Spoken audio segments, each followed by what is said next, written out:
जय हिंद प्यारे बच्चों। मैं जितेंद्र कुमार पांडे आपका स्वागत करता हूं आपके अपने ही YouTube platform target with Jitendra पर। प्यारे बच्चों, इस समय हम लोगों का ट्रांसलेशन का सीरीज चल रहा है जिसमें हम लोगों ने काफ़ी कुछ पढ़ लिया है। और आज उसी ट्रांसलेशन की सीरीज में अब हम लोग जैसे हम लोगों ने टेंस पढ़ा और उसके बाद में सेंटेंस पढ़ा, कॉजेटिव वर्ब पढ़ा, उसके बाद हम लोगों ने मॉडल एक्सिलरी का यूज़ देखा। आज हम लोग बेटा देखेंगे आज से यूज़ ऑफ प्रीपोजिशन, मतलब प्रीपोजिशन का संबंध सूचक अव्यय का प्रयोग। ट्रांसलेशन का बहुत ही शानदार सीरीज है ये। स्टैंडर्ड इंग्लिश ग्रामर नामक ट्रांसलेशन का आपको एक प्लेलिस्ट मिलेगा, स्टैंडर्ड इंग्लिश ट्रांसलेशन का, आप वहाँ से इसे देख सकते हैं। टेंस सेंटेंस का आपको इंग्लिश ग्रामर ट्रांसलेशन के नाम से प्लेलिस्ट का लिंक मिलेगा डिस्क्रिप्शन में। और हिंदी साहित्य का शाम 7 बजे से जो सीरीज चल रहा है उसका भी आप लोगों का प्लेलिस्ट का लिंक डिस्क्रिप्शन में प्रोवाइड करा दिया गया है। पार्ट ऑफ स्पीच इससे सब पहले हम लोग पढ़ चुके हैं, उसका भी प्लेलिस्ट का लिंक आपको डिस्क्रिप्शन में दिया गया है। तो चलिए हम लोग आज शुरुआत करते हैं और देखना है कि क्या क्या पढ़ेंगे। तो यूज़ ऑफ, इंस्टेड ऑफ पढ़ेंगे, बिसाइड्स या इन एडिशन टू पढ़ेंगे, बिसाइड का प्रयोग पढ़ेंगे, अबाउट टू पढ़ेंगे और बिगिन टू पढ़ेंगे। इस सब के लिए बेटा एक ही क्लास काफ़ी है, जो कि स्कूल और कॉम्पिटिटिव दोनों लेवल के लिए बहुत ही शानदार क्लास होने वाली है। तो चलिए बिना किसी देरी के शुरुआत करते हैं और यहाँ से देखते हैं क्या है use of instead of. Instead of का अर्थ क्या होता है? तो इंस्टेड ऑफ का अर्थ होता है के बजाय या फिर के स्थान पर। तो क्या है यहाँ पर, जब एक विकल्प के स्थान पर दूसरा विकल्प चुना जाता है तो इंस्टेड ऑफ का प्रयोग करते हैं। जैसे मान लीजिए कोई दो विकल्प है और उसमें एक को छोड़ करके दूसरा चुना जा रहा हो, तो वहाँ पर क्या करेंगे बेटा, इंस्टेड ऑफ का प्रयोग करेंगे। और ऐसे में एक विकल्प अनिवार्य हो जाता है। ऐसे में क्या होता है, एक विकल्प अनिवार्य होता है, उसको चुनना ही चुनना होता है। एग्जाम्पल्स में देख लें तो एग्जाम्पल्स क्या कह रहे हैं। जैसे कहा गया कि वह महाभारत के बजाय रामायण पढ़ता है। तो कौन, अब देखिए यहाँ पर महाभारत को छोड़ रहा है लेकिन रामायण को पढ़ता है, एक अनिवार्य है ना। तो क्या करेंगे, कौन से टेंस में है, जो जिस टेंस में होगा उसी के अनुसार चलेगा। तो ही, अब पढ़ता है यानी प्रेजेंट इंडेफिनिट है तो रीड्स लग गया। अब पढ़ता क्या है, पहले हमें ये लिखना है कि पढ़ता क्या है। तो रामायण पढ़ता है तो द रामायणा। फिर उसके बाद में इंस्टेड ऑफ लिखेंगे, he reads the Ramayana instead of the Mahabharata, मतलब वह महाभारत के बजाय रामायण पढ़ता है। अब इसके बाद में बेटा अगर हम बात करें दूसरा, तो देखिए उसे खेलने के बजाय, उसने खेलने के बजाय पढ़ना पसंद किया। तो यहाँ पर देखिए यहाँ अगर हम बात करें तो उसने क्या किया, उसने पसंद किया, यानी ही लाइक्ड, पास्ट इंडेफिनिट में है, वर्ब का सेकंड फॉर्म हो गया। अब क्या पसंद किया, पढ़ना। ये आपका क्रिया के अंत में ना नी ने आ रहा है और तो इसलिए यहाँ चूंकि इंस्टेड ऑफ के बाद में भी आपको नानी ने यानी खेलने वाला मिल रहा है, तो इसलिए अगर आप यहाँ पर उसका प्रयोग करेंगे इन्फिनेटिव का प्रयोग करेंगे तो दोनों जगह इन्फिनेटिव लगेगा। और अगर आप जीरंड का प्रयोग करेंगे तो दोनों जगह लगेगा।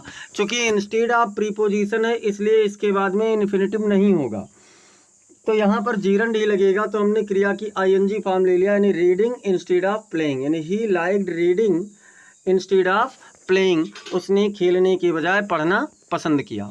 अब अगर हम लोग अगले की बात करें बेटा, आशा है आपको इंस्टेड ऑफ समझ में आ गया होगा। कमेंट सेक्शन में एक बार सभी लोग कंफर्म कर दें। अगला है बिसाइड्स या फिर इन एडिशन टू। अब बिसाइड्स या इन एडिशन टू का अगर हिंदी में अर्थ देखें तो इसका अर्थ होता है के अतिरिक्त। क्या अर्थ होता है बेटा, के अतिरिक्त।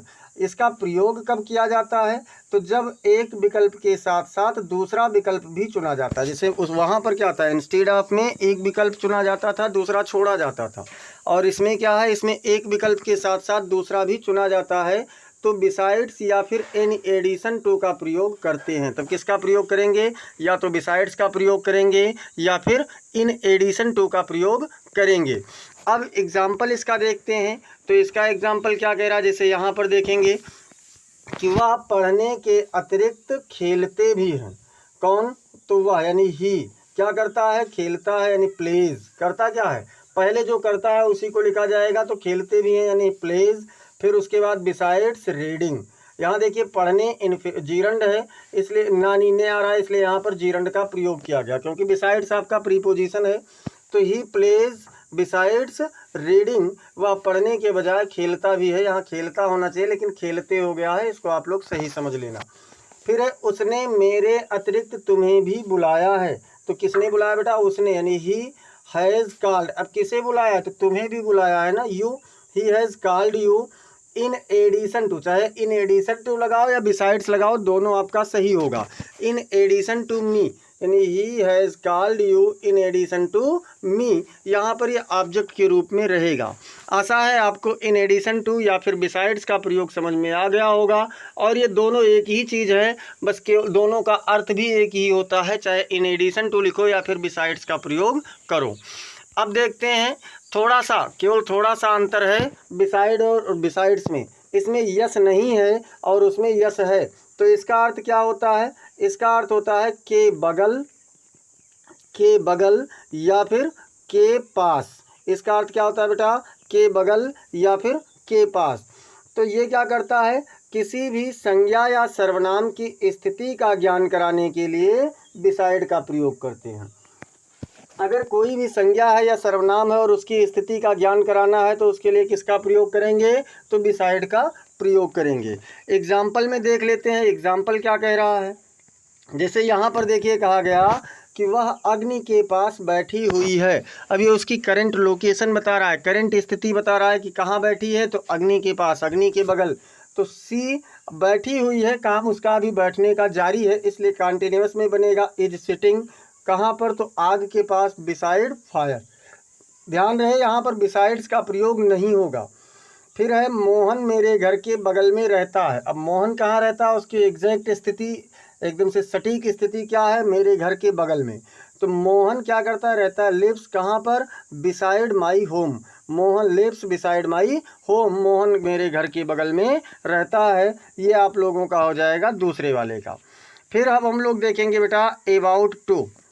अगर कोई कन्फ्यूज़न है, अभी तक हम लोगों ने 3 पढ़ा है, इंस्टीड ऑफ और बिसाइड्स या फिर इन एडिशन टू और बिसाइड। अगर इसमें आपको कोई कन्फ्यूज़न है तो कमेंट सेक्शन में आप लोग एक बार ज़रूर अवगत कराएं, और अगर समझ में आ गया है तो भी आप लोग कमेंट सेक्शन में अवगत कराएं। अब है अबाउट टू। अबाउट टू का अर्थ जो होता है, ये क्रिया के बाद में वाला, वाली या फिर वाले लग जाता है। क्या हो जाता है? जो क्रिया हो रही है उसके बाद में वाला, वाली या फिर वाले लग जाता है। क्यों? जब कोई कार्य शुरू होने वाला हो तो अबाउट टू का प्रयोग करते हैं। अगर कोई भी काम शुरू होने वाला है तो उसके लिए किसका प्रयोग करेंगे? अबाउट टू का। तथा इसके पहले बी वर्ब अवश्य लिखते हैं। इसके पहले क्या लिखते हैं बेटा? बी वर्ब का प्रयोग अवश्य करते हैं। जैसे एग्जाम्पल में देख लेते हैं, एग्जाम्पल में क्या कहा गया? एग्जाम्पल में कहा जा रहा है कि जब मैं घर पहुंचा तो बारिश होने वाली थी। तो क्या करेंगे? देखिए, जब मैं घर पहुंचा, ये पास्ट इंडेफिनिट में है, व्हेन आई रीच्ड होम, इसका सीधे पास्ट इंडेफिनिट में बन गया। अब क्या कहा गया? बारिश होने वाली थी, मौसम से संबंधित है तो इट लगा, और हमने बताया कि बी वर्ब का प्रयोग होगा। Be verb means is, am, are, was, were. इतने सारे ग्रुप को, is, am, are, was, were को बी वर्ब कहा जाता है। तो इट के साथ वाज लगा, पास्ट टेंस में है। फिर about to rain, it was about to rain, जब मैं घर पहुंचा तो बारिश होने वाली थी। फिर क्या कहा गया? अब मैं यहाँ से जाने वाला हूँ। तो कौन जाने वाला है? तो मैं, यानी आई। फिर उसके बाद में एम लग करके तब अबाउट टू गो लिखा जाएगा। I am about to go कहाँ से? तो यहाँ से, फ्रॉम हियर, और अब का now. I am about to go from here now.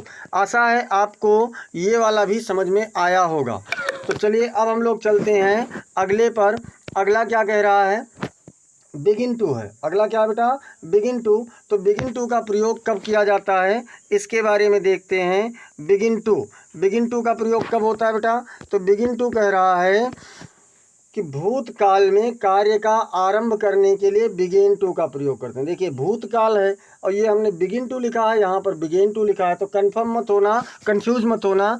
Begin का सेकेंड फॉर्म बिगिन होता है, और जब पास्ट टेंस में होंगे तो सेकेंड फॉर्म का प्रयोग होगा, इसीलिए बिगिन टू हो जाता है। एग्जाम्पल में देख लेते हैं। तो एग्जाम्पल क्या कहता है? एग्जाम्पल कह रहा है कि चोर गांव में घुसने ही वाले थे जब कुत्ते भौंकने लगे। ठीक है, तो अब क्या करेंगे बेटा? कौन घुसने वाला था? चोर, तो द थीव्स।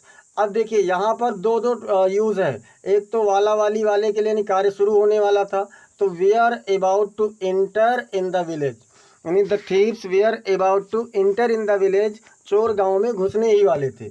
और जब के लिए व्हेन, कुत्ते भौंकने लगे, यानी the dogs began to bark. देखिए यहाँ पर बिगेन टू लगा।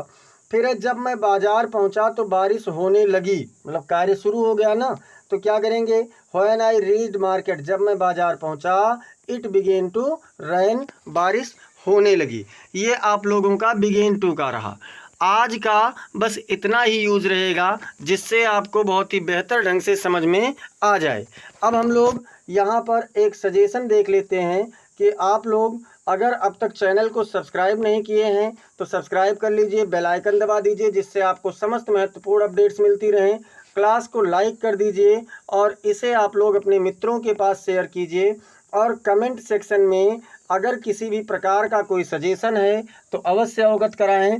और आप लोग ये ज़रूर बताएं कि आपको क्लास कैसी लगी। तो मिलते हैं फिर हम लोग अगली क्लास में, तब तक के लिए जय हिंद, जय भारत।